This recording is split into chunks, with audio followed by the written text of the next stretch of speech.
Hi, Dr. Awan. Thank you so much for coming on and speaking with me today. In light of Precision Medicine Awareness Month, I wanted to take this opportunity to speak to you a little bit about precision medicine. And we just had a short discussion offline about how, where precision medicine is no longer the term being used, it's precision oncology. And maybe you could just introduce us to you and then introduce us to precision oncology.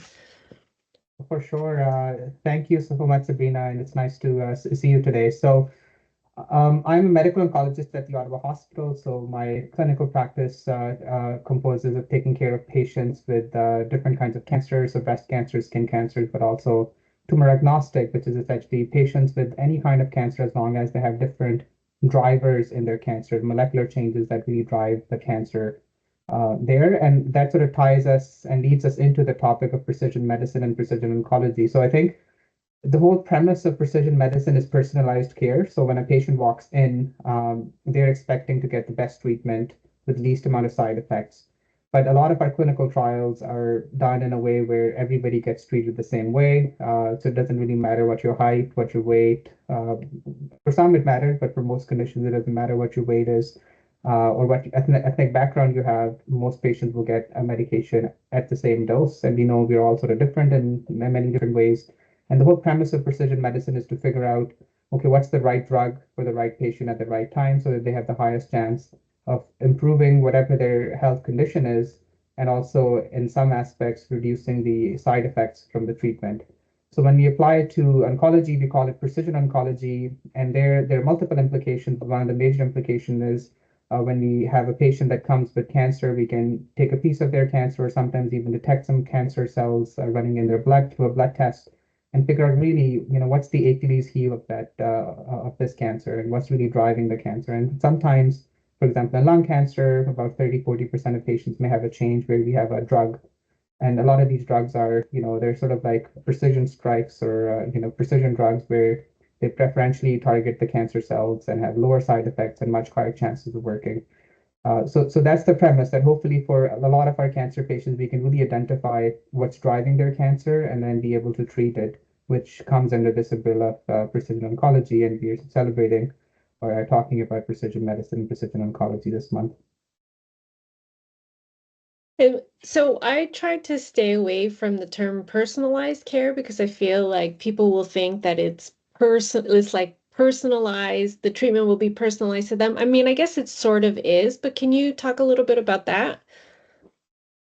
Yeah, so I think when we talk about precision oncology, we're not at the level where every patient gets treated differently. So I think it's that's not how our trials are done. That's not really how we treat patients at this point.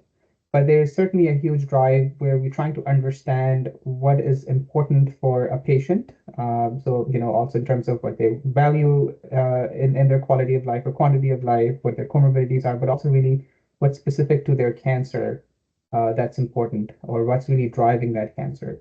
So then, a group of patients may have one or two important drivers of their cancer, and then once we have medications for that subset, then we can really treat them with more effective treatment. So it's sort of like instead of treating everybody the same way, we really, to put on our more thinking hats a bit more and figure out really what's really the important cause, important driver here, and then treat that specifically. But it's not like every patient's getting, differently. And you talked a little bit about tumor agnostic. Can you just go into that a little bit more and Yeah. maybe like we're not treating cancers by the genomic mutations now, but what could that a tumor agnostic approach to treating cancer look like in the next 5 or 10 years?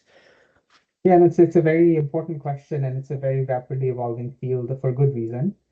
So most of the time, the way we treat cancers is based on where the cancer started. So if it started in lung cancer, it's called lung cancer. It started in breast cancer, it's called breast cancer. It started in colon cancer, it's called colon cancer. But then, oftentimes, when you start looking at the cancer in more detail, looking at really what are the changes that happened in the DNA in that cell. Again, we get half of our DNA from our mother and half from our father, but over time, there could be changes in the DNA which give these cells the ability to grow without control, which is essentially what cancer is.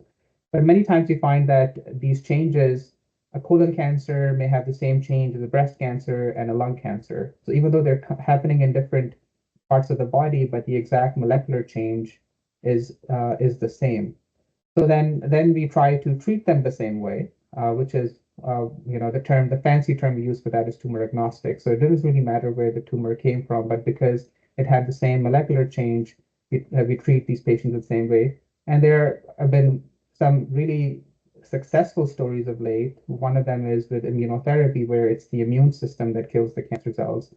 So about 1 to 2%, and in some cancer types, it's a little bit higher. In some cancer types, it's a little bit lower. Patients have a deficiency where when they have these changes in DNA, they cannot fix them as easily. And these patients respond extremely well to immunotherapy. So that is a tumor agnostic indication where if you find patients having that defect in fixing the mutations that happen in their cells, we can preferentially treat them with immunotherapy. There are other also characteristic changes, rare, one something called NTRK, other emerging things like NTRK or BRAF, some specific molecular changes where we see activity across different tumor types. And I think one of the major emerging one is also called HER2. So we've got about 2 or 3 where there's very good evidence, another 3 or 4 in the pipeline where there's extremely good evidence. So I see in the next 5, 10 years, there may be a time where, yes, we may still have to treat some cancers based on where the tumor came from, but other cancers we might treat based on really what's the main driver of that cancer, what's the main molecular change responsible for giving these cells the ability to grow without control, and then targeting that preferentially rather than treating it like a colon cancer or breast or lung cancer. And so, how would you tell people who have cancer, and maybe not like specifically a lung cancer, but just people who have cancer, how should they talk to their oncologist about genomic testing? Yeah, so in Canada, there's significant variability, and I think different cancer types are also at different position on this precision oncology paradigm. Some, where it is a standard of care already, and we've got good medications for patients. But there are other types where there are not that many mutations that are really drivers, and we don't have good drugs for where the utility may be a bit less. So I think it varies from one cancer type to another. I think I'm one of the believers that eventually, I think all patients at least with advanced cancer should get some kind of molecular testing where we can see if they have any of these tumor agnostic or other changes, because that does open up some treatment options. But at this time, the public funding is not quite there for testing of these for all cancer types. But for example, in Ontario, most cancer types have some form of molecular testing. So, this would be done as part of standard of care. But if patients are, looking to go above and beyond, they can certainly speak to their physicians about either clinical trials, and in clinical trials, some of these include additional molecular testing or through other means, some of which are at this point private, about expanded molecular testing. So I think it's an ongoing discussion. A patient is the core of the patient-physician relationship and of their own care. So I totally encourage the patients to to learn more about this, bring it up with their treating physicians, and explore the options together about what makes sense and what doesn't make sense, because the answer might be different in different situations and for different cancer types. And then maybe just one last question. One of the themes for Precision Medicine Awareness Month this year is the equity, diversity, and inclusion. And I mean, we see with like EGFR that they're, Asians, non-smokers mostly present with an EGFR. Can you talk a little bit about this lens for precision medicine? Yeah, so it's very interesting. So the certain mutations might be more genetic, sort of running where certain populations have a higher propensity of having it. And there's also data that certain mutations may perform, or certain drugs may perform differently in different ethnic populations. And we understand that because, again, we are all sort of different at some level. But I think some of the other aspects here are that we're also trying to address in Canada through different and other initiatives are uh, patients should have relatively equal access to molecular testing, and secondly, also to drugs that accompany these molecular test targets, right? So what I think I find is very important for me and also for many of my colleagues is it shouldn't really matter if the patient's being treated at an academic center or a community center or in a rural setting or an urban setting or one province or another. There should be equitable access to molecular testing and also to drugs. But I don't think we're quite there yet. So I think there needs to be tremendous efforts and advocacy, done by patients and also patient advocacy groups like yourself, where we sort of need to advocate for equal access across the board. Yeah, I agree. Well, thank you so much, Dr. Awan, and happy Precision Medicine Awareness Month. Thank you so much, Sabrina. Have a great day. You too.